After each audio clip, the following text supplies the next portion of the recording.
और पश्चिम बंगाल में 9 मई को बीजेपी की सरकार का शपथ ग्रहण समारोह है। 9 मई को शपथ ग्रहण समारोह का आयोजन किया गया है। बंगाल में नई सरकार बनने जा रही है और बंगाल बीजेपी अध्यक्ष समित भट्टाचार्य ने यह बड़ा बयान दिया है। 9 मई को ही रविंद्रनाथ टैगोर की जयंती है और उस दिन इस शपथ ग्रहण समारोह कार्यक्रम को रखा गया है।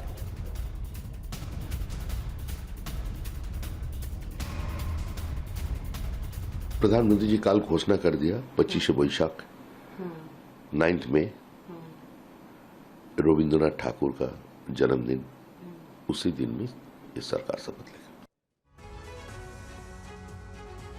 और प्रधानमंत्री नरेंद्र मोदी ने दिल्ली मुख्यालय में बंगाल जीत के बाद कार्यकर्ताओं को संबोधित किया। इस दौरान उन्होंने कहा कि बंगाल की जीत के साथ गंगोत्री से लेकर गंगा सागर तक कमल ही कमल खिला हुआ है। उन्होंने कहा कि डॉक्टर मुखर्जी ने पश्चिम बंगाल को भारत का हिस्सा बनाए रखने के लिए एक बहुत बड़ी लड़ाई लड़ी थी और आज उनकी आत्मा को शांति मिली होगी।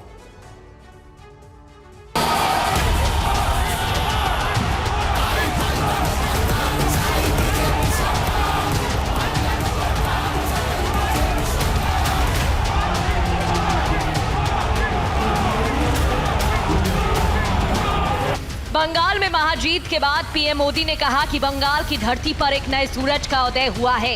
ये एक ऐसा सवेरा है जिसका इंतजार कई पीढ़ियों ने किया है।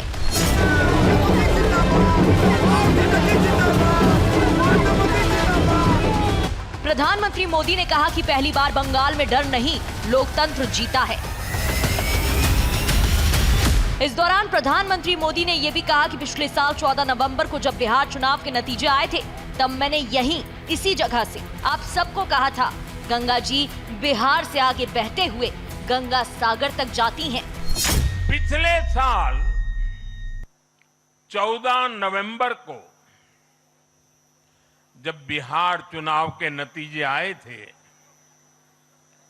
तब मैंने इसी जगह से बीजेपी मुख्यालय से आप सबको कहा था, गंगा जी बिहार से आगे बहते हुए गंगा सागर तक जाती है।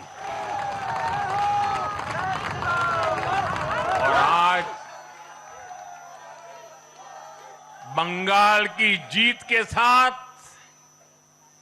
गंगोत्री से लेकर गंगा सागर तक कमल ही कमल खिला हुआ है।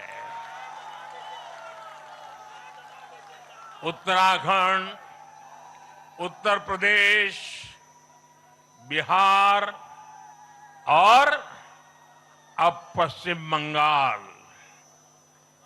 आज मां गंगा के इर्द गिर्द बसे इन राज्यों में बीजेपी एनडीए सरकार है।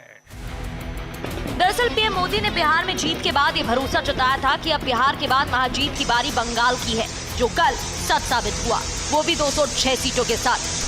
गंगा जी यहां बिहार से बहते हुए ही बंगाल तक पहुंचती है।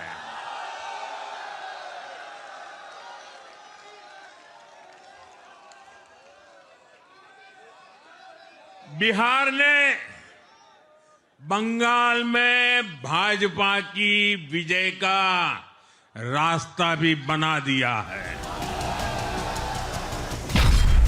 अगर देखें तो उत्तर प्रदेश, उत्तराखंड, हरियाणा, राजस्थान, मध्य प्रदेश, छत्तीसगढ़, गुजरात, गोवा, महाराष्ट्र, पश्चिम बंगाल, असम, उड़ीसा, त्रिपुरा, मणिपुर, अरुणाचल प्रदेश, आंध्र प्रदेश, बिहार, नागालैंड, मेघालय, सिक्किम, मिजोरम समेत 22 राज्यों में एनडीए की सरकार है।